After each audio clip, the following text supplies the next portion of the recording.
수요일 토크킹 시간입니다. 장윤선 정신문 기자, 장성철 공론센터 소장, 김재섭 국민의힘 서울도범갑 당협위원장 세 분 나오셨습니다. 안녕하십니까? 안녕하세요. 공고난 스타 도나스 김재섭입니다. 네, 자 이준석 전 대표 인터뷰 했습니다. 대기실에서 한참 동안 이렇게 김재섭 위원장 유명한 사람 나와가지고 장성철 소장 신기해가지고요. 인사를 하고 지금 무슨 얘기를 하는가요? 뭐 말씀하실 수 있습니까? 지금 끝나고 저 그냥 아침에 콩나물 국밥 같이 먹자고. 고작 그런 얘기입니까? 김재섭 위원장도 그 얘기 진짜. 하셨습니까? 네, 저는 이제 유명한 사람 봐도 너무 신기해가지고요. 한참 쳐다봤습니다. 본인도 유명하잖아요. 도나스. 네. 자, 아무도 안 믿을 얘기들을 예. 이렇게 하고 계시네요. 아마 뭐 아주 심각한 얘기들을 하는 것 같은데 제가 뭐 내용을 다 듣지를 못해가지고 전달을 못해드리겠습니다. 자, 어제 78주년 강복절 경축식 있었습니다. 대통령 취임 후에 두 번째 이 경축사를 했는데 뭐 키워드로 보면 자유, 독립정신 이 강조한 모습이라 봐야 될 것 같은데 어떻게 봤는지 뭐 총평 하나 해주십시오. 저는 비판할 대목이 상당히 많은데 많다고. 대통령께서 상중이시기 때문에 내일까지는 좀 비판하는 것이 좀 적절하지 않다라는 생각을 계속 갖고 있고요. 어쨌든 경축사는요 1년에 대통령이 2번 해요. 3.1절 경축, 8.15 경축. 맞습니다. 그런데 8.15 경축에 조금 맞지 않는 내용들이 있어서 좀 제 스스로가 의아하게 좀 생각을 했어요. 뭐 하여튼 다른 부분은 우리 장윤성 기자님이 비판하시겠죠. 예, 알겠습니다. 그러면 김재섭 위원장님 말씀 듣고 장윤성 기자님 말씀을 이어가겠습니다. 그 뭐 북한으로부터의 저희 뭐 안전 보호 이런 측면에서 뭐 긍정적으로 평가할 부분들이 있겠습니다만, 그러니까 광복절에 그게 아무리 상투적이어도 항상 이제 들어가는 멘트들이 있잖아요.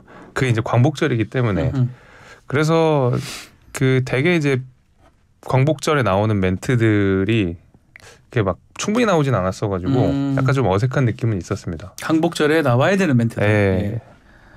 자, 장윤선 기자를 다들 장윤선 기자한테 뭐 미루는 모양새예요. 그러니까요. 말씀 좀 하셔야 될 것 같아요. 아니 상중에 계신 분한테 비판하면 안 되는데 그 비판의 역할을 저한테 미루시니 또 제가 해야 될 것 같습니다. 제가 어제 나온 얘기 중에 그 15분 정도 낭독한 경축사에서 대통령의 취임 전후의 초심이 담겼다. 라고 대통령실이 이제 추가 설명을 기자들한테 했는데요. 근데 이제 공산주의 세력에 속거나 굴복해서는 안 된다라는 얘기를 굉장히 강조해서 말씀을 하셨는데 이게 초심이다. 그러면 지금 굉장히 많다는 거잖아요. 우리 사회에 지금 공산주의 세력이 너무 많고 그래서 이런 사람들한테 국민 여러분 속지 마세요. 거의 늑대가 나타났다 막 이런 수준으로 얘기를 하고 있는데 사실 이제 미국에서 1950년, 1954년까지 메카시즘 선풍이 불었을 때 지금 그때 시대가 아니잖아요. 그렇기 때문에 그리고 지금 그 뭐 어쨌든 동구가 무너지고 나서 그 다음에 굉장히 많은 뭐 러시아도 가고 중국도 가고 뭐 사회주의 국가들 가본 다음에 사람들이 다 판단하고 있거든요. 그리고 공산 전체주의 사회에 대해서 동경하거나 이런 그러니까 정상적인 멘탈을 가진 사람들은 그러기 상당히 어려워요. 왜냐하면 사는 걸 보기 때문에. 근데 계속 끊임없이 이런 얘기를 왜 할까? 저는 대통령이 판단하는 국민이 태극기, 극우, 보수, 유튜브를 시청하는 그 시청자를 다수 대중이라고 생각하시는 것은 아닌가. 그런 분들의 판단에 맞춰져 있기 때문에 실제로 통합의 리더십, 통합의 언어 이런 게 잘 안 나온다. 근데 이게 이 말씀 반국가 단체가 존재하고 그것을 지목해서 끊임없이 비판하는 게 사실은 어제 오는 일은 아니에요. 이 정부 들어서 계속 반복되고 있는데 윤석열 정부의 등 돌린 세대가 있어요. 40대거든요. 40대는 완전히 40대는 완전히 윤석열 정부의 등 돌린 세대다 이렇게 봐야 되는데 이런 방식으로 정치를 계속 가져간다고 한다면 2030, 40 젊은 세대들한테 박수받기 굉장히 어려울 거다 이런 생각이 좀 듭니다. 제가 좀 덧붙이면 비판이 너무 많아가지고 그 저는 그러니까 표현 방식이나 아니면 이제 뭐 반국가 단체 내지 이제 공산주의라는 표현이 좀 자주 등장하면서 그 광복절 기념사에서 통상 나와야 되는 이제 메시지들이 좀 희석됐고 무엇보다 이제 제일 아쉬운 부분 사실 이런 거예요. 보니까 우리가 한국 전쟁이 발발했을 때 이제 17개국이 자동 참전이 되게 돼 있는데 22개국으로 확대됐거든요. 네. 이제 그런 내용들이 사실은 이번에 잘 담기면 좋았을 뻔했는데 그거 굉장히 진짜 잘한 일이거든요. 정말 네. 좋은 일이고. 근데 오히려 그런 표현들 때문에 이런 것들이 좀 묻혔다는 게 저는 좀 제일 아쉬운 포인트. 요 하나 다뤄보죠. 이 얘기를 하셨거든요. 독립운동이 결국은 건국운동이었다라고 말해서 이게 지금 건국론에 대해서 메시지 아니냐.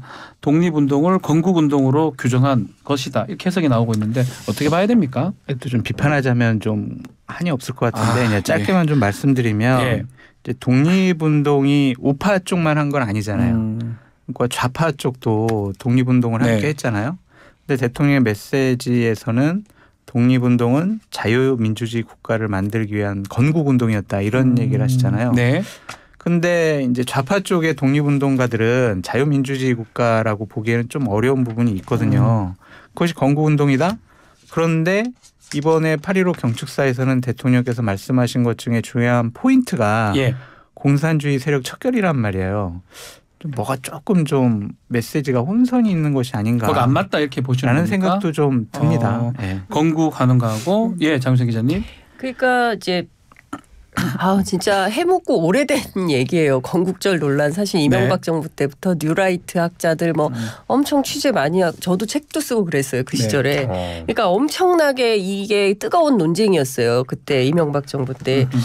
그 제가 최근에 그러니까 어제 YTN 질문지를 받고 그때 역사학자들한테 다시 취재를 했어요.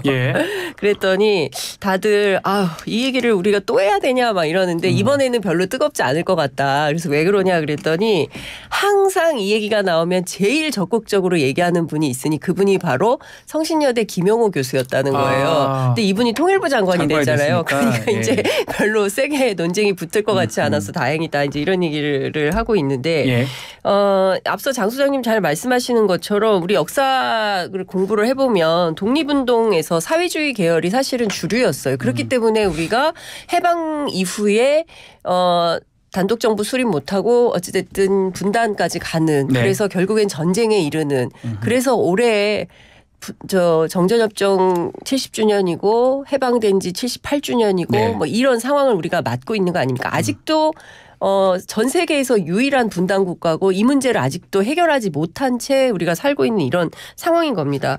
근데 여기에서 대통령이 이렇게 얘기를 한 것은 어떤 측면에서는 역사 왜곡인 것이죠. 왜곡이라고요? 그러니까 그렇죠. 왜냐하면 그 시절의 역사를 제대로 안다면 이렇게 얘기하기 어렵다라고 볼 수가 있고요. 큰 틀에서 어쨌든 우리가 독립을 했어요. 끊임없는 이제 그 일제 강점기 때 여러 가지 피해 속에서 어쨌든 뭐 민족 자본가도 나서고 뭐 학자들도 나서고 해서 독립을 이뤘습니다. 그럼 그 이후에 나라를 어떻게 세울 거냐 이것을 논의하는 것은 맞지만 그런 차원에서의 건국운동이다 이렇게 규정을 했다면 맞지만 큰 틀에서 보자면 그렇게 볼 일은 아니다라고 말씀을 좀 드릴 수 있는데 어제 대통령실 참모들이 또 이런 얘기를 했어요. 대통령이 사색 당파적인 논쟁은 불필요하다는 생각을 갖고 있는 것 같다. 그리고 언제가 건국이냐 이런 논란 자체가 우리 마음속에 없다. 그래서 대통령한테는 건국 논란을 안 붙여주었으면 좋겠다. 이제 이런 설명을 하고 있습니다. 그러니까 이 논쟁 하지 말라. 불필요하다. 이런 얘기를 하고 있다. 이런 말씀 드리겠습니다. 실제로 저는 그렇다고 봐요. 건국절, 광복절 논란이 불필요한 부분들이 상당히 많거든요. 그리고 대통령이 건국절을 주장한 게 절대 아니잖아요. 사실상 건국절 주장을 회피한 거 내지는 뭐 건국절 주장을 부인한 거라고 이거는 봐야 될 것 같거든요. 사실은 이제 대개는 이제 말씀하신 대로 뉴라이트 쪽에서 많이 주장했던 이 건국절 논란이 오히려 그 건국절의 가장 중심이 되는 이승만 대통령, 그 이승만 대통령을 추앙하기 위한 하나의 이제 뭐 논리적 근거 같은 건데 이게 오히려 이승만 대통령에 의해서 부정됐거든요. 왜냐하면 건국절 논란이 그러니까 건국절이 8월 15일이 딱 되려면 그 전에 일제 강점기 때 국권을 침탈당했던 그 당시가 사실은 그 우리의 주권이 완전히 상실된 상태로 일제 강점기를 인정해야지만 새로운 나라가 탄생하는 개념인 거잖아요. 그렇죠. 근데 이승만 대통령은 그 일제 강점을 불법성을 인정했기 때문에 우리나라는 그 자체로 유효하게 계속 지속돼 왔다고 보고 있어요. 그래서 1948년에 새삼스럽게 건국절이 된 게 아니라 그 전부터 계속 우리는 조선에 이어서 끊임없이 주권을 인정받은 국가로서 유지하고 있다라는 주장을 이승만 대통령 본인이 하셨기 때문에 네. 건국절 논란 자체가 불필요했었고 건국절을 주장하시는 분들의 논거도 사실은 그렇게 뭐 10년 전이나 지금이나 발전된 거는 없어요. 그래서 예. 대통령은 이거를 그냥 뭔가 불식시키기 위한 하나의 메시지였다고 저는 보기 때문에 대통령의 메시지를 가지고 건국절, 광복절 논란이 다시 불거질 필요는 없다고 봅니다. 전 네. 하나 장 소장님 좀 말씀드리고 싶은 게 뭐냐면 대학교 때 읽은 책이 좀 생각이 나는데 예. 해방 전후사의 인식이라는 책이 있어요. 그게 한 7권인가 10권인가 기억이 잘 안 나는데 예. 거기 보면 해방 전후사의 상당히 정치적인 사회적인 갈등의 부분에 대해서 사실 기록을 좀 쭉 해놨었거든요. 네. 우리가 과거는 부정할 수가 없고 과거를 왜곡할 수도 없다라는 생각에서 너무 이러한 이념적인 문제를 갖고 소모적인 논쟁은 없었으면 좋겠다라는 좀 생각이 들고요. 건국절 문제는 우리 김재섭 위원장님 말씀 잘 해주셨듯이 네. 이승만 전 대통령 건국의 아버지 재평가 이것까지 이제 쭉 나가는 문제거든요. 이런 것들과 관련해서도 우파 쪽에서는 건국의 아버지야 기념관 우리 뭐 몇백억 넣어가지고 세워야 돼. 이제 야당에서는 말도 안 돼. 뭐 이런 식의 갈등이 상당히 증폭이 될 수가 있을 것 같아요. 네. 이 부분도 그냥 밀어붙이지 말고 건국의 아버지가 우파의 건국의 아버지만 될 수는 없잖아요. 대한민국 건국의 아버지가 네. 돼야지. 그러니까 이 부분도 합리적으로 잘 국민적인 사회적인 합의가 이루어졌으면 좋겠다라는 생각이 듭니다. 저는 이제 보수 정치가 그러니까 보수의 담론이 안 맞아요. 그러니까 이를테면 끊임없이 누군가를 우상으로 만들려고 하는 것이 과연 옳으냐. 그러니까 그 무슨 동상 세우고 뭐 이런 거요. 2차 세계대전 이후에 없어졌어요. 전 세계에서 그렇게 하는 나라 북한, 중국 이런 나라거든요. 근데 그런 돈을 또 들여가지고 막 동상을 세우고 숭배를 하고 이런 게 다 서구에서는 없어진 문화인데 아직도 우리는 이렇게 하고 있다. 근데 보수 정치가 이렇게 규착되는 게 맞냐라는 좀 말씀을 좀 드리고 싶고 네. 또 하나는 어찌됐든 우리 역사예요. 그 1800년대부터 쭉 우리가 일제로부터 받았던 그런 수모와 침탈과 언어, 말도 뺏기고 글도 뺏기고 이랬던 우리가 역사를 살았고 그 역사 속에서 상해 임정을 만든 거 아닙니까? 그래서 거기에서 활동하고 독립운동을 했고 그 안에는 좌익도 있었고 우익도 있었고 이게 다 우리 역사거든요. 그러니까 우리 역사로 끌어안고 그 안에서 그러면 앞으로 우리는 미래 세대에 어떤 나라를 물려줄 거냐 이런 차원에서 통합적 차원에서 고민을 해서 새로운 지혜가 나와야 되는 것이지 다 틀렸어. 이승만 중심으로 똘똘 뭉쳐 이런 방식으로 가는 것은 저는 보수 정치 보수 담론에도 맞지 않다 이런 생각이 좀 듭니다. 근데 저런 네. 김구 선생은 인정 안 할 거예요? 아까 저런 얘기가 네. 판단을 문재인 정권 하에서 했었으면 좋았을 텐데 그때는 이승만 전 대통령에 대해서는 과를 그냥 증폭시켜가지고 뭐 부정선거, 뭐 나라를 뭐 어렵게 만든 그런 식으로 공격을 해대니까 아니 3.15 부정선거도 사실이죠. 그러니까 저는 알겠습니다. 공과 과가 있고 그 공과 과를 분명하게 사실관계에 입각해서 교육도 하고 판단하고 그다음에 그러면 이 역사를 오욕의 역사를 딛고 우리는 어디로 어떻게 갈 거냐 이렇게 하는 게 지금 세대에 맞는 거 아닌가 알겠습니다. 이런 말씀 드립니다. 자 바로 뭐 현안 얘기도 좀 해보겠습니다. 오늘부터 8월 임시국회가 시작이 되는데 뭐 다뤄야 될 게 꽤 많습니다. 잼버리 파행 책임 또 이동관 방통위원장 후보자 청문회 아마 여야가 심하게 격돌할 것 같은데 일단은 잼버리 관련해서 벌써 책임 공방 이미 시작된 분위기입니다. 한번 말씀 주십시오. 뭘 책임 공방을 뭘 해요. 윤석열 정권 탓이죠. 네? 그래, 그 조직이 탓이고 네. 뭐 책임 공방을 뭘 어떻게 하겠어요. 아니 문재인 정권에서 벌레들 다 없앨 수 없잖아요. 네. 뭐 그때부터 화장실 다 만들어 놓고 샤워장 다 만들어 놓을 수 없잖아요. 이번 잼버리 때 아이들 단원이 가장 힘들었던 게 화장실이 너무 더러워요. 화장실에 벌레가 새까맣게 있어가지고 이거 화장실 이용할 수가 없어요. 위생 문제 아니에요. 네. 이거 어떻게 문재인 정권 탓을 해요. 그것은 좀 무리가 있어 보이고 네. 이동관 네. 방통위원장은 나중에 얘기할게요. 잼버리 관련해서 그래도 전 정부도 책임도 있고 현 정부 책임도 있고 제대로 따져보자 예산 부분. 그게 아마 지금 여당 생각인 것 같아요. 아니 따져보는 건 좋아요. 그리고 저는 그 장성철 소장님 견해에 동의하지 않습니다. 문재인 정부 책임 있고 정부 책임이 있는데 예. 이제 문제는 이 임시국회에서 이게 이제 결국에는 문제점을 논의를 하는 게 앞으로 이런 거 잘 하자 이런 네. 거 하면 실수하지 말자라는 논의로 귀결이 돼야 될 텐데 이게 약간 볼썽사나운 내탓 공방으로 갈 가능성이 높아 보여서 그게 좀 안타까워요. 예를 들면 건설적으로 예를 들면 장순정 소장님처럼 윤석열 정부 이런 거 있지 않았냐 여기 하고 좀 아니다 뭐 전북에 이런 거 있었다 앞으로 이런 거 잘하자 이렇게 합의가 될 게 아닌 게 너무 분명하거든요. 네. 계속 싸울 거예요. 난장판이 될 것 같거든요. 그게 이제 전 정부의 현 정부의 뭐 정치 구도에 딱 입각해가지고 정쟁으로 갈 가능성이 높기 때문에 그게 좀 아쉽습니다. 같이 한번 답을 주십시오. 지금 신구 권력이 좀 충돌하는 모양새예요. 문재인 전 대통령이 SNS로 국격을 잃었다라고 메시지를 냈고 대통령실은 또 적반하장이다 반박을 했습니다.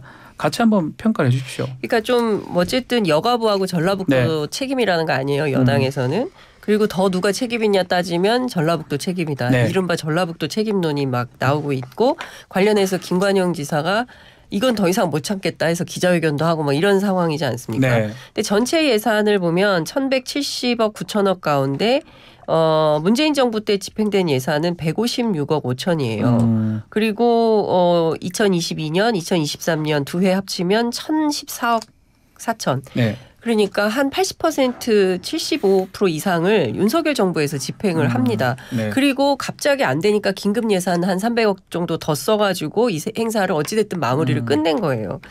자, 그러면 문제의 출발이 뭐냐. 앞서 장 소장님 잘 말씀하신 것처럼 화장실, 샤워장, 폭염 대책. 더워 죽겠는데 선풍기는 있는데 전기가 안 돌아가지고 선풍기를 못 틀고 에어컨을 못 틀고 뭐 이랬다는 거잖아요. 그러면 그 기반 시설 잘못한 문재인 정부 책임도 있네. 이제 이런 비판이 나오고 있는 건데요. 근데 이거를 막 섞어서 언론이 보도를 하니까 착종시켜서 도대체 어디부터 어디까지 이게 정리정돈이 안 되는 것 같아요. 근데 SOC 문제를 계속 얘기를 하거든요. 네. SOC 하려고 1,000억 넘는 예산을 끌어다가 니네 그 잼버리 핑계 받아가지고 거기 공항 지으려고 했지.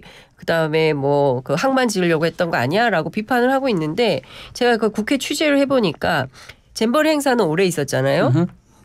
새만금 공항 건설 완료는 2028년이에요. 아직 멀었어요. 안 맞네요. 항만도 2026년에 완공입니다.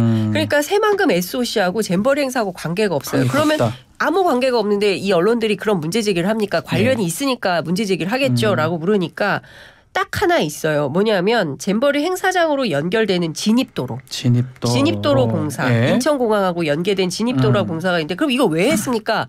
아니 전세버스 2,000대가 왔다 갔다 해야 되는데 그 도로도 없으면 어떻게 왔다 갔다 합니까? 이게 문제예요? 이렇게 얘기를 하고 있어요. 그러니까 이런 정도는 했을 수 있겠다. 그리고 또 하나는 부지 선정이 잘못됐다. 왜 갯벌에서 하냐. 매립된 땅 그 얘기 지금 놔두고 하고 있습니다. 신시 야미 관광 레저 지구로 가면 되지. 왜 해창 갯벌로 가가지고 애들 물 새는 데다가 텐트 치게 만드냐. 이제 이런 비판을 합니다. 근데요. 국제 잼버리 조직위원회가 요구하는 조건이 있어요. 그게 200만 평이래요. 200만 평의 부지가 확보돼야 거기서 행사를 한다. 평수가. 네. 예. 그럼 200만 평이 어느 정도냐. 여의도 면적의 4배예요. 아하. 그 지금 말씀드렸던 신시야미 관광 레저 지구는 60만 평이라는 거예요. 그래서 여기서 행사를 할 수가 없었다. 그래서 글로 간 거다. 이제 이런 얘기를 하고 5만 1,000명이 와서 행사를 해야 되는데 그리고 국제기구에 맞춰서 거기서 요구하는 조건이 있기 때문에 이렇게 됐다는 거고 그럼 고성으로 가지. 고성으로 왜 안 가고 왜 갯벌로 갔어. 옛날에 잘했잖아. 이런 얘기를 하지 않습니까? 근데 고성으로 가려면 산을 하나 깎아야 된다는 거예요. 그렇지 않고는 200만 평 부지가 안 나와서 국제 잼버리 조직위원회에서 새만금으로 가자라고 결정을 해서 갔다. 근데 이걸 가지고 계속 끊임없는 논란을 하고 있다. 그래서 저는 언론도 합리적 근거와 판단을 가지고 비판을 해야 된다라는 말씀을 좀 드리고 싶고요. 네. 그렇다고 하더라도 얘기 듣고 마무리하겠습니다. 너무 길어가지고 죄송해요. 문재인 정권 탓을 할 수가 있을 것 같고 문재인 대통령이 이 시점에서 갑자기 참전한 것은 대단히 전직 대통령으로서 부적절하고 잘못됐다. 물론 자꾸 문재인 정권 탓이다라고 하니까 아마 그래서 내 탓 아니야. 내가 잘못 안 했어. 이렇게 얘기하고 싶지만 전직 대통령이 특정 진영의 전직 대통령은 아니잖아요. 그 나라의 큰 어른인데 거기서 그냥 부끄러우면 국민 탓이에요 하는 저주스러운 말을 현 정권을 향해서 하는 것은 국격 떨어졌다는 얘기까지. 그거는 대단히 부적절하고 잘못됐어요. 아니, 조언을 하고 충고를 해줘야지. 국격이 떨어진 건 사실이잖아요. 국격이 떨어졌다고 하더라도 장 기자님이 말씀하시는 것과 전직 대통령이 나와서 국격이 떨어졌습니다 얘기하는 거는 그래서 다르죠. 제가 양산 취재를 다르죠. 했어요. 네, 그것만 정리하고. 대통령이 왜 갑자기 등판을 한 거냐. 왜 한 겁니까? 총선 때문에 그런 거 아니야? 물어봤더니 그건 아니라고 하고 문재인 대통령이 정말 속상해했다는 거예요. 다른 것도 아니고 청소년들이 와서 하는 전 세계 국제 행사를 이렇게 엉망으로 만들고 거기다가 문재인 정부 7년 차 얘기가 나오는 와중에 이거 내가 글 좀 써야겠다라고 오히려 본인이 먼저 참모들한테 얘기를 해서 뭐 쓰겠다 하시면 쓰셔야겠죠라고 해서 이제 쓰게 된 이런 상황이다. 제가 양산을 취재해 봤는데요. 네. 문재인 대통령이 이번 기회에 윤석열 정권하고 국민의힘 공격하려고 썼대요. 양산 누구 취재했어요? 네, 맞아요. 양산 누구를 제 취재원을 어떻게 밝혀요? 아니 취재원을 밝히라는 얘기가 아니라 제가 얘기하는 것은 양산에 이거 언론 담당하는 담당자가 있거든요. 그러니까 제가 이제 공식적으로 확인한 내용에서 말씀을 드리는 건데 저도 공식적으로 확인했어요. 알겠습니다. 총선용으로 했다라는 것은 말도 안 된다라고 얘기를 하고 있습니다. 알겠습니다. 뭐 어느 분인지 모르겠지만 그거는 뭐 사실은 뭐 확인이 불가능한 부분이고 또 그거는 또 내심에 가까운 거기 때문에 이 정도로 하도 될 것 같습니다. 그럼 제가 취재한 거는 못 믿으시겠다는 말씀입니까? 믿는 겁니다. 네. 예, 믿죠. 당연히 믿죠. 아니 분명히 청취자들이 이제 판단을 아마 하실 거예요. 당연히 총선용이라고 생각합니다. 100% 판단을 하실 거니까 요 하나 쟁점만 좀 다뤄보죠. 아마 임시국회에서 이동관 후보자 청문회 내일 모레입니다. 18일 무의미해졌어요. 그래도 이 쟁점은 좀 있을 것 같아요. 그냥 쟁점만 있어요. 그것이 이동관 후보자를 임명하는데 아무런 영향력을 끼치지 못할 거다라고 생각이 들고 민주당이 상당히 무능력하다. 왜냐? 증인 채택을 한 명도 못했다. 예를 들면은요, 학폭 문제 그리고 뭐 MB 정권 때 홍보서 갈 때 방송장악 이런 거 있잖아요. 여러 관계자들이 있잖아요. 학폭 문제도 한 명은 나 화해했어요. 나 더 이상 뭐 나쁜 관계 아니에요 이랬지만 두 명이 더 있는 거 아니에요? 그럼 그 사람들을 찾아가지고 증언대에 딱 세우는 거예요. 그래서 사실은요 제가 이렇게 당했고요. 그 당시에 이랬어요. 그런 거를 직접 국민들에게 들려주는 것과 그냥 본인들이 원고에서 이야기하는 것 이건 그냥 공방의 수준으로 끝날 거란 말이에요. 그러니까 민주당이 이번 청문회에 임하는 것이 이미 자포자기한 것이 아닌가 체념한 것이 아닌가라는 생각이 들어요. 우리가 열심히 준비해봤자 결국엔 임명하겠지. 그런 생각인 것 같아요. 그래서 저는 민주당이 이번 청문회에 임하는 자세, 태도, 의지 모든 것이 문제다라는 생각이 듭니다. 민주당이 제대로 준비 못했을 것이다. 근데 최근에 있었던 청문회 뭐 국감 이런 데서 그 야당의 무능함이 너무 여실히 드러났잖아요. 뭐 그 유명한 뭐 이모부터 시작해가지고 다 그 국회 상임위장에서 있었던 일이고 뭐 청문회 과정에서 있었던 일이고 그렇잖아요. 그래서 일단 야당이 너무 무능하고요. 그 이동관 후보자 지명자에 대한 뭐 문제점 이거 야당이 제대로 못 짚어낼 것 같다는 생각이 너무 많고 일단은 게다가 되게 이제 이동관 지명자를 공격하는 야당의 포인트는 두 가지인 것 같거든요. 하나는 뭐 그러니까 학폭 논란을 제외하고 그 가짜 뉴스를 때려잡겠다고 하는데 그 가짜 뉴스 도대체 뭐냐 가지고 공방을 해야 되는데 이게 이제 야당 입장에서도 자중 질환이 일어날 수밖에 없는 게 재작년에 언론중재법 통과하겠다고 하면서 내놨던 게 바로 가짜 뉴스 때려잡기였거든요. 그러니까 본인 스스로가 본인을 반박해야 되는 상황이 아마 올 거예요. 그래가지고 그 부분을 송곳 검증하기 쉽지 않아 보이고요. 게다가 또 하나가 언론 장악하려는 거 아니냐라는 얘기 계속 나왔을 텐데 그럼 기본적으로 그거 공격하는 동시에 문재인 정부 공격을 안 할 수가 없거든요. 뭐 한상혁 방통위원장 문제부터 시작해가지고 언론 장악의 정황들이 너무 많이 드러나 있는 상황이기 때문에 계속 이동관 후보자를 공격하는 과정에서 본인 스스로를 공격해야 되는 딜레마에 빠질 거기 때문에 아마 지금의 무능함으로는 제대로 된 검증 못할 거라고 봅니다. 짧게만 덧붙일게요. 그러니까 이동관 방통위원장은 지금까지 제기된 의혹과 문제 제기만으로도 저는 방통위원장으로서 대단히 부적절하고 이거는 임명이 되면 안 된다라는 생각을 계속 갖고 있거든요. 그 몫은 민주당의 몫이에요. 그런데 너무 조용해요. 그러니까 이동관 방통위원장 임명은 방송 장악하려는 거야. 그것은 민주주의 위기야. 이런 식으로까지 얘기를 하잖아요. 근데 청문회 차원에서만 끝낸다? 민주당 차원에서는 아무런 얘기가 없다? 이재명 당대표는 이 부분에 대해서 언급을 뭐 세게 안 해요. 그러니까 예를 들면은 제가 이재명 대표 참모라면은 이 부분과 관련해서는 직접 뭐 기자회견을 하든지 어떻게 세게 하겠어요. 이 임명은 내가 무슨 일이 있어도 맡겠다라는 결기를 보여야 되는데 그런 결기 보이지 않고 본인이 사법적인 리스크 때문에 너무 위축이 돼서 아무런 결정을 못하는 것 같아요. 그래서 이동관 방통위원장 임명되면요 이재명 당대표에게 직접 비판이 많이 가해질 것 같습니다. 두 분은 되게 비관적으로 이렇게 민주당이 네. 못할 것이다 이렇게 얘기를 했는데요. 우리 장윤선 기자님. 뭐 제가 취재한 바로는 열심히 하고 있대요. 그렇습니까? 열심히 준비를 하고 있고 예. 증인 채택 관련해서 국민의힘 쪽에서는 고대영 김장겸을 부르겠다라고 예. 얘기를 했고 그래? 그럼 민주당에서는 노종면 박성재를 부르겠다. 이제 이렇게 된 거예요. 정반대. 그래서 증인과 증인을 놓고 갈등이 첨예하게 붙었고 그래서 그러면 어떡할 거냐. 그러면 넷이 나오면 이 4명 청문회가 될 가능성이 있다. 이동관이라는 이슈는 사라지고 네. 이렇게 하면 곤란할 것 같고 차라리 이동관에 집중하자 해서 증인 채택 없이 가기로 한 거지 증인 채택이 불발된 게 민주당 탓이다. 이렇게 설명은 안 하고 있습니다. 그러니까 중요한 포인트는 이런 것 같아요. 지금까지 불거진 수많은 이슈들이 많잖아요. 아들 학폭 논란부터 네. 해서 뭐 심지어 하나고등학교에서 아무런 그 공문서를 남기지 않았다는 거 아닙니까? 이런 기이한 일들이 왜 벌어지는 건지 어떤 의미가 있는 건지 이거 따져봐야 되고 그다음에 딸들 재산 의혹이 있어요. 네. 그다음에 또 배우자 인사청탁 시도 이거 YTN에서 단독한 겁니다. 이런 등등에 대해서 사생활이다, 오래된 일이다, 답변 거부하고 있고 얘기를 안 합니다. 자료를 하나도 안 내놓는데요. 네. 계속 압박하고 있지만 다 자료를 안 내놓고 있고 이런 문제들에 대해서 어차피 하루만 견디면 임명은 가는 거다. 야당에서 무슨 일을 하든지 간에. 저는 이게 문제라고 생각이 들어요. 그러니까 지금 제일 적극적으로 나서야 되는 분은 김진표 국회의장이다. 국회가 상당히 무력화되고 있습니다. 그러니까 국회가 하는 입법, 국회가 추천한 인사들에 대해서 대통령이 행정수반으로서 판판이 다 거부권 행사하고 법률안 있어요. 거부권. 예, 네. 법률안도 거부권 행사하고 있고 추천된 인사에 대해서도 임명하지 않고 있잖아요. 최민희 네. 방통위원 같은 네. 경우 지금도 넉 달이 넘어가고 있습니다. 이런 방식으로 문제가 되고 있는데 국회의장이 아무 얘기도 안 한다? 삼권분립 국가잖아요. 서로 견제와 균형을 맞춰서 민주주의 원리가 작동돼야 되는 거 아닙니까? 그런데 그 최저선도 안 되고 있다. 저는 이런 문제가 좀 심각한 것 같고 어차피 임명하겠죠. 네. 국회에서 무슨 얘기를 하든 그리고 이동관 후보자도 하루만 견디면 끝난다.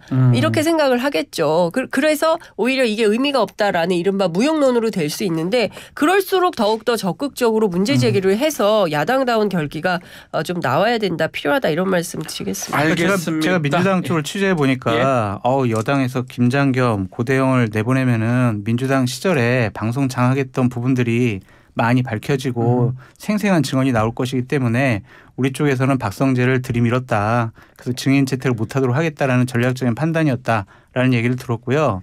자신들이 무능력했다라는 것은 자인을 합니다. 네. 어쨌든 학폭과 관련된 문제가 제일 큰 이슈였잖아요. 근데 그 두 사람들을 못 찾은 거예요. 그건 능력 부족이다라고 볼 수밖에 없고요. 자료를 안 준다. 그리고 하루만 버티자 이거요. 문재인 정권 시절에 정말 제가 국회 있는 후배들한테 너무 많이 들었어요.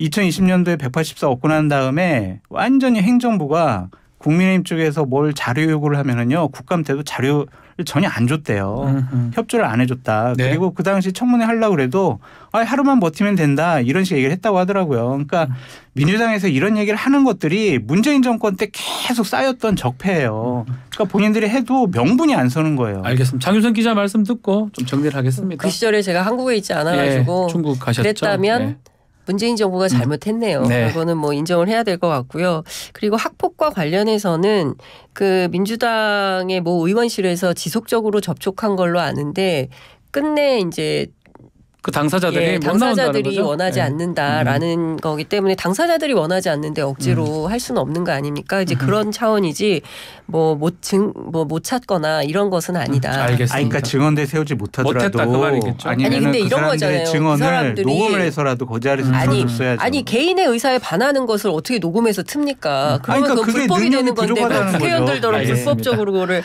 하라는 얘기인가요? 그건 말이 안 되는 그러니까 얘기죠. 능력 부족하니까 그게 어떻게 설득을 능력 하고 부족이에요. 알겠습니다. 설득을 해서 증언대 세우고 이런 것들은 당연히 야당이 해야 될 일이죠. 이 정도 얘기를 하고요. 자, 광고 듣고 다시 토크킹 4부 이어가도록 하겠습니다. 네, 토크킹 4부 이어가겠습니다. 자, 민주당 얘기해 보겠습니다. 또 8월 국회 또 마지막 내관이라면 이재명 민주당 대표 이른바 사법 리스크 내일 17일 백현동 특혜 관련해서 검찰 조사를 받습니다. 또 백현동, 쌍방울 특검 합쳐서 영장 청구가 될 수도 있다 이런 전망도 나오고 있습니다. 뭐 한번 짚어주십시오. 우리 김재섭 위원장님 되겠죠. 말씀부터. 뭐 묶어도 될 것 같고 아마 제 생각에는 이제 회기 중에 영장이 나올 것 같은데. 회기 중에요? 네, 회기 중에 나올 것 같은데 이제 그렇게 되면 민주당의 입장에서는 또 시험에 들게 되는 거죠. 이거 불체포 특권을 이재명 대표가 포기를 하겠다고 했는데 이거를 자기네들이 해야 되나 말아야 되나, 이거 과연 정당하다고 해야 되나 말아야 되나 고민이 되겠죠. 근데 뭐 박광원 원내대표도 정당한이라는 전제 조건을 붙이긴 했지만 뭐 불체포 특권 포기하겠다고 얘기했고 이재명 대표 역시도 불체포 특권 포기하겠다고 얘기했고 그렇지만 전 국민이 그걸 믿지 못하는 상황이잖아요. 그러니까 민주당에 대한 불신도 너무 크고 이번에야말로 그 불신을 종식시킬 때가 됐다. 만약에 회기 중에 영장 청구가 들어오게 되면 민주당이 단일 대우로 가결을 시키면, 체포동의안을 가결시키면 민주당에 대한 신뢰를 회복할 수 있다. 진짜요? 그거 가지고 신뢰 회복이 돼요? 요거 하나만 짚어보죠. 8월에 청구가 되면 회기 이렇게 쪼개서 뭐 이제 되면 가능한데 9월에는 안 돼요. 정기국회잖아요. 그럼 안 되니까 8월은 좀 너무 급한 거예요. 9월 달에 되면 결국은 표결로 가야 되는 상황이네요. 그렇죠. 근데 만약에 민주당이 뭐 가결을 시켜줬어요. 근데 법원에 가서 영장 실질 심사 판단을 받아봤어요. 근데 판사가 야당 당대표고 도주 우려도 없고 여러 가지 쟁점 사항에 대해서 법적 다툼의 여지가 있다. 그래서 구속영장 기각해봐요. 그러면 이재명 당대표는 거의 사법 리스크가 면죄부 받는 거다라고 볼 수밖에 없거든요. 그 정도입니까? 그런 위험스러운 상황을 저는 검찰에서 충분히 고려할 거다. 여권에서 고려할 거다라는 좀 생각이 들고, 일단 9월 달 이후에 영장은 청구될 거다라고 보여지는데 9월 달? 김명수 대법원장이 좀 바뀌고 난 다음에 법관들 인사를 좀 끝내놓고 하지 않을까. 그러한 생각도 좀 개인적 있습니다. 추측인 거죠. 추측과 상상이죠. 추측과 상상. 장윤선 기자는 이 상황 어떻게 봅니까? 조사부터 해서 영장 청구까지. 김재섭 위원장 잘 말씀하신 것처럼 민주당이 상당히 딜레마적 상황인 거죠. 그러니까 예컨대 이제 이재명 대표가 지난 교섭단체 연설을 통해서 이제 그 영장 청구가 오면 실질 심사 받으러 가겠다라고 얘기를 했기 때문에 민주당에서는 8월에 쳐라 이제 이런 얘기를 하는 거예요. 나갈 수 있게. 그리고 이제 그 박광원 원내대표하고 통화를 하니까 이재명 대표는 그 좀 8월 국회를 좀 땡겨서 해서 자기가 좀 나갈 수 있는 시간을 좀 벌어주시면 어떨까요? 뭐 이런 부탁도 하고 그랬다 그래요. 그러니까 그렇게 해서 적극적으로 나갈 의지는 있는 것 같습니다. 그런데 검찰이 그렇게 안 하겠죠. 왜냐하면 검찰의 목적은 어찌됐든 민주당을 하는 게 목적 아니겠어요? 그리고 분열 뭐 이래서 총선에 뭔가 역할을 하려고 하는 거니까 그러니까 그런 측면에서 민주당은 보고 있는 겁니다. 그래서 9월에 올 가능성이 높다. 그럼 정기국회 100일로 결정이 돼 있기 때문에 그걸 중간에 쪼개고 할 수가 없어요. 무조건 해야 돼요. 그러면 투표를 하면 자 예컨대 가표를 찍어주세요 해서 가표가 났어요. 그래서 그러니까 그렇게 되면 촉구할 수도 있는 거잖아요. 네, 그렇게 되면 이제 내부에서 심각한 이제 경론이 있는 게 사실이에요. 그렇게 하면 아니 우리 손으로 대표를 이제 보낸다 영장 실질 심사로 보낸다 이런 딜레마에 빠지고 그럼 안 하면 그렇게 안 하면 거봐 니네 또 방탄정당이야. 니네 결국 그럴 줄 알았어. 이 못 믿을 집단이요. 뭐 이렇게 될 수 있다는 거예요. 그러니까 이 민주당의 고민은 이런 겁니다. 어찌됐든 이제 검찰 출신이 대통령이 됐잖아요.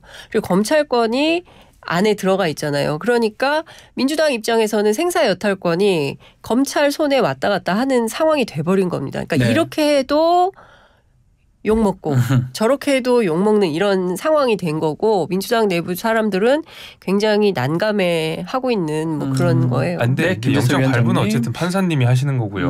뭐 검찰은 그 이재명 대표 말에 따르면 말도 안 되는 소설을 써가지고 뭐 기소하겠다, 영장 청구하겠다 이런 상황인데 제가 민주당에서도 뭐 그 영장 심사 이재명 대표 받으라고 하는 것이 명분이 되는 게 지금 정진석 의원 그 징역 6개월 판결 받은 거 가지고 뭐 공명정대하고 법원의 판결이 옳고 얘기를 했고 또 대통령의 장모가 구속된 사건에 관해서도 역시 우리 법원 우리 사법부 공명정대라고 얘기했는데 이재명 대표한테만 공명정대하지 않을 거예요.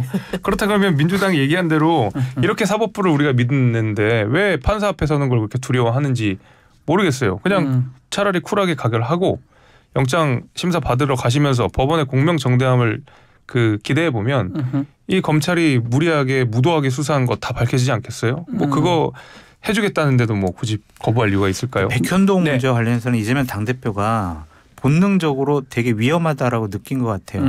왜냐하면 장문에 본인의 해명서를 지금 냈잖아요. 네. 그러니까 여러 뭐 변호사분들 얘기를 들어보고 법조인 관계자들 얘기를 들어보면 결국에는 그 당시 로비스트 김인섭 씨가 상당히 중요한 역할을 했었고 여러 가지 상황들을 이재명 당대표에게 불리한 상황들을 진술을 했을 가능성이 높다.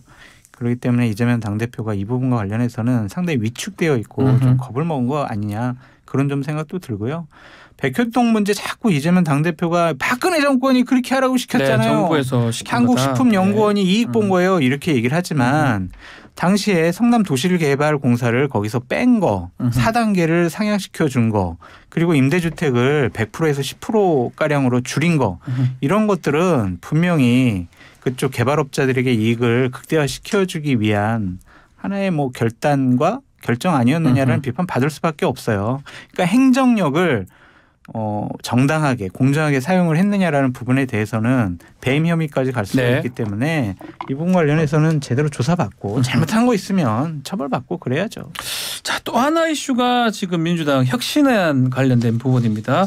오늘 민주당 의총 열리는데 혁신안 아마 격돌이 있을 것이다. 친명 비명 간에 또 이것 때문에 또 갈등도 될 수 있다. 이런 전망도 있습니다. 한번 짚어주시죠. 근데 이제 취재해 보니까 오늘 요 얘기를 세게 할 것 같지는 않다. 또 워크숍도 있다고 하니까요. 시간이 많지 않기 때문에 이거를 집중해서 논의하지는 않고. 아마도 이제 나오긴 나오겠지만 막 이 얘기만 주구장창하기에는 다른 이슈들이 너무 많다 이런 얘기를 하고 있고요. 28일 날 의원 워크숍이 있기 때문에 그 자리에서 더 얘기가 진지하게 많이 나올 것 같은데 대체로 의원들은 이런 얘기를 합니다. 아니 지금 우리가 대의원제 폐지 얘기할 때예요. 이제 이런 얘기를 해요. 상황에 너무 안 맞다. 아니 그러니까 하려고 한다 하더라도 내년 전대 앞두고 전준위로 넘겨서 전준위가 판단하도록 이렇게 하면 될 것 같다라는 얘기를 하고 있고 공천과 관련해서도 공심위 있으니까 공심위로 넘겨서 얘기하자면 이제 이런 의견도 있는 것 같은데 그러니까 지금 중요한 절체절명한 민주당 혁신 과제가 대의원제 폐지는 아닌 거 아니냐. 근데 이것 말고도 사실은 다른 게 많거든요. 뭐 섀도우 캐비넷도 있고 그다음에 뭐 이를테면은 도덕적으로 결함 있는 사람들에 대해서 공천 배제해라 뭐 등등의 한 10가지 정도가 되는 혁신안이 있어요. 그중에서 유독 이 문제가 크게 이제 부각되는 것은 언론이 많이 다루고 있기 때문이기도 하고 또 계파별로 이익이 좀 다른 측면이 있기도 하고 뭐 이제 그런 차원에서 얘기가 되는 것 같은데요. 여하튼 오늘은 그렇게 막 크게 되지는 않을 거다라고 얘기를 하고 있습니다. 민주당 안에서. 근데 모르겠어요. 어떻게 될지. 혁신안은 무의미해졌고 논의할 가치가 없다라고 스스로 느끼는 것 같고요. 뭐 28일 날 1박 2일 연찬회 뭐 워크숍 같은 경우에는 정기국회 때마다 모든 정당들이 하는 행사예요. 제가 이제 취재해본 바로는 그때에도 이 혁신안 논의는 주요 아이템이 아니고 그냥 논의 자체를 안 하려고 한다. 이재명 당대표 등 지도부가 이 혁신안 논의를 되게 꺼려하고 있어요. 왜냐하면 논의에 올리는 순간 무슨 얘기가 나오냐면 이재명 당신 그만둬라 막 이런 얘기가 비명계로부터 나올 수밖에 없거든요. 다툼이 있을 것이다. 그래서 이건 워크숍 때도 논의가 안 될 가능성이 높다라고 보여집니다. 자, 국민의힘 상황도 좀 짚어보겠습니다. 자, 꼭 할 말 하나 있는데. 말씀하십시오. 이재명 대표가 대선 후보 나오실 때쯤에 제가 했던 얘기가 기억나는데 민생 문제라면 날치기라도 해야 된다 이러면서 뭐 절차 이런 거 중요하지 않고 무조건 밀어붙여야 된다 이런 얘기를 했던 기억이 갑자기 이제 나는데 왜 이렇게 혁신에 있어서는 둘러 뭐 혁신이 그러니까 본인이 당대표인데 굳이 혁신 안 하시고 남한테 혁신 권한을 위임을 하시고 그 혁신안이 낸 걸 가지고 또 갑론을박이 벌어지고 의총에서 논의하고 아니 본인이 얘기하신 대로 날치기라도 해야죠 이런 거는 혁신안을. 근데 왜 여기 와서만 이렇게 뺀질뺀질 하시는지 잘 모르겠습니다. 아니 군사 정권 시절에 했던 날치기라는 용어를 지금 본인이 직접 쓰셨는데 왜 여기서만 이렇게 뺀질뺀질 하시는지 모르겠어요. 알겠습니다. 자, 강서구청장 김태우 전 강서구청장 특사로 사면이 됐는데 강서로 돌아가겠다라고 하는 거는 출마하겠다 이렇게 봐야 되는 거 아닙니까? 거의 뭐 99% 출마하겠다라는 99%. 의지가 강하고요. 뭐 당에서 공천을 주든 말든 무소속이라도 출마하겠다라는 생각인 것 같습니다. 그러니까 나 이번에 떨어지더라도 난 출마할 거야라는 의지가 강한 것 같아요. 어때요? 국민의힘 입장에서는 이게 참 해도 안 해도 그렇고 이 후폭풍도 있을 것 같기도 하고요. 되게 부담스러워요. 예. 왜냐하면 뭐 100번 양보해서 대통령이 사면을 함으로써 뭐 우리가 보궐선거에 출마할 명분 자체는 됐다. 그러니까 국민의힘이 후보를 낼 수 있는 명분 자체는 됐다고 하지만 네. 그 내야 되는 후보가 김태우 전 구청장이냐 하면 아유 어색하거든요. 뭔가 좀 불편한 느낌이 있잖아요 벌써. 근데 강서구에서 멀리 떨어진 도봉구에 있는 주민인 제가 봐도 네. 뭔가 이 어색함이 있는데 강서구 주민들이 느끼시기에 김태우 전 구청장이 나가는 게 좀 다시 뽑는 것도 조금 모양이 좀 그래 보이지 않나요? 저는 좀 그렇게 느낍니다. 아니 본인 때문에 생긴 선거잖아요. 예. 네? 본인이 유죄 판결 받아가지고 이 선거 하게 된 거예요. 물론 대법 판결 확정 판결 받은 지 석 달도 안 지났습니다. 그 사면을 했어요. 그러니까 법원 입장에서는 좀 황당한 거 이게 법치주의냐라는 비판도 나오는 거고 물론 과거에 이런 일들이 없지는 않았어요. 8개월 만에 사면해주고 한 달 만에 사면해주고 이런 일들이 옛날에는 있었지만 뭐 있긴 있었죠. 그렇죠. 예. 그렇지만 근래 들어서 이런 일 없었어요. 근데 보란 듯이 사면 복권까지 끝낸 것은 당신 나가서 출마해서 당선되세요. 이런 취지가 많아 보인다. 그리고 지난 금요일 11일이죠. 그때 CBS 라디오에 네. 권영세 전 통일부 장관 의원이 나가서 사선의 친윤 의원입니다. 김태우가 제일 나으면 그 사람 공천할 수도 있다. 이제 이런 얘기를 해요. 사면 복권 되지도 않았는데. 네. 그러니까 일정 정도 국민의힘 안에서는 그런 컨센서스가 있는 거 아니냐라고 볼 수가 있고 출마 저는 시키겠죠. 출마할 것이다. 근데 물론 내부에서는 난감하겠죠. 이게 만약에 이런 상황에서 무공천하지도 않고 뭐 무공천 한다는 얘기도 있어요. 당 내부에 취재를 해보면. 근데 뭐 주류의 목소리인지는 잘 모르겠어요. 김기현 대표가 부담스러워한다는 얘기도 있고 꼭 그렇지 않다라는 얘기도 있고 또 당의 고위 관계자는 또 뭐 아직 결정된 바 없다고도 얘기도 하고 있고 그래서 제가 보기에는 갈피를 못 잡고 있는 것 같다. 국민의힘 내부가 이분의 문제를 어떻게 해결할지. 김태우 전 구청장. 지금 그런 상황인 것 같은데 네. 도덕적으로 판단해 볼 때 강서 구민들이 판단해 볼 때 아니 자기 때문에 생긴 선거에 자기가 또 나온다고 저는 국민들이 어떻게 판단할지 좀 그 점을 지켜봐야 될 것 같다 생각합니다. 자, 그리고 예. 김태우 후보자가 된다면 상당히 부적절한 선택과 결정이라고 볼 수밖에 없고 당에서 무리를 해서라도 무소속으로라도 출마하지 마라고 하는 게 맞다라고 말씀을 드리고 권영세 의원실에 제가 취재를 해보니까 당시 그런 얘기를 한 거는 그냥 사회자가 질문을 해서 원론적인 얘기를 한 거지 용산과 어떠한 교류, 용산의 분위기를 읽고 내가 그냥 총대 메고 이런 얘기를 해야지라고 한 것은 아니다라고 전달해 왔습니다. 또 한편 문제가 되는 게 하나 있습니다. 전당대회 관련해서 개입 의혹이 좀 불거졌어요. 특히 강승규 대통령실의 시민사회 수석이 지난 1월에 전대 가정에서 강신업 변호사입니다. 강신업 변호사한테 출마를 자제해달라. 이 녹음 파일이 KBS를 통해서 밝혀졌습니다. 이게 녹취 내용을 아마 들으셨을 것 같은데 파장이 좀 커질까요? 어떻게 보십니까? 예, 아무래도 네. 아무래도 한번 전당대회 개입이잖아요. 그러니까 왜냐하면 이제 뭐 태영호 그 최고위원 관련해서도 한번 이제 녹취록 파문이 있었잖아요. 있었죠. 이진복 전무수석이 물론 그거는 그 태영호 의원이 그냥 스스로 이야기한 거다. 뭐 그런 대통령실의 개입은 없었다라고 이야기는 했지만 아무래도 그걸 떠올리신 분들이 있을 거라서 그렇긴 한데 그나마도 다행인 것은 그 출마를 자제의 대상이 강신업 변호사였다는 것은 그나마도 좀 다행이었던 부분이라고 생각합니다. 어떤 의미입니까?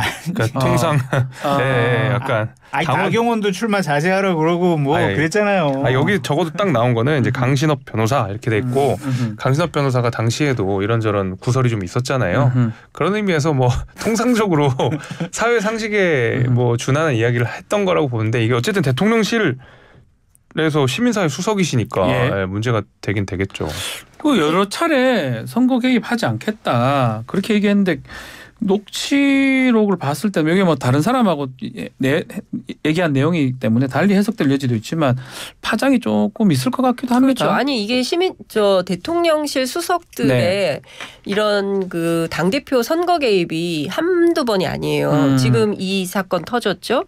그리고 누가 원본 파일을 보내줘서 들어보니까 강신업 변호사만이 아니라 신의 한수 민영삼도 등장을 해요.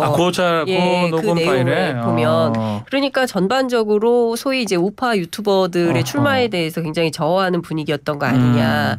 왜 그랬을까? 이것도 취재 포인트인 것 같고요. 또 하나는 지난번에 그 국민의힘 전당대회 앞두고 3월에 시민사회 수석실 행정관이 카카오톡 대화방 통해서 김기현 홍보해라 이런 지원 의혹 나와가지고 당시에 강수석을 안철수 후보가 공수처에 고발도 했습니다. 이 사건 뭐 어떻게 되고 있는지 좀 확인이 필요해 보이고 지금 말씀하신 대로 태용호 의원 사건도 있었어요. 그때는 이진복 정무수석이었고요. 그러니까 전반적으로 대통령실의 중앙당에 대한 선거 개입이 이렇게 다양한 차원에서 논의되고 있는데 이거를 왜 국민의힘은 가만히 있는 건지 저는 이것도 납득하기가 좀 어려워요. 민주정당이라면 이렇게 하시면 안 된다라고 누군가는 얘기를 해야 되거든요. 이런 방식으로 선거 개입하지 마세요라고 강도 높게 얘기를 해야 되는데 또 아무도 또 그런 얘기는 안 해요. 그러니까 이게 제가 보기에는 전반적으로 그냥 누이 좋고 매부 좋고 뭐 이런 식으로 운영을 하는 건지 좀 납득할 수 없는 일들이 계속 벌어지고 있다. 1분 남았습니다. 강승규 수석이 시민사회 수석이라는 자리 자체로 뭐 누구 출마해라 마라 이야기한 건 부적절했지만 말씀 주신 라인업이라면 뭐 응당했을 법도 한 이야기라는 생각이 듭니다. 지금 말하는 그래도 안 했어요. 저희 유튜버랑 선 그어야죠. 정당이 어떻게 공당이 유튜버랑 손을 잡습니까? 보수 유튜버. 네. 아니 왜 대통령실에 취직해서 활동도 해보고 그랬어요? 아닙니다. 딱 정확하게 선 그었다고 봅니다. 잘했다고 봅니다. 잘했다는 건 그 대상자들에 있어서는 적극 동의하는 바입니다. 아니 근데 공직자의 선거 중립 의무도 있고요. 그리고 옛날 같으면 이런 하라 그래도 못해요. 할 수도 없어요. 엄두도 안 내는데 대놓고 이런 방식으로 뭐 그 사람 뭐 저 출마 좀 자제시켰으면 좋겠는데 이런 말을 어떻게 합니까? 이게 없어졌어요. 없어졌던 문화를 되살려 놓은 겁니다. 이게 굉장히 부적절한 겁니다. 알겠습니다.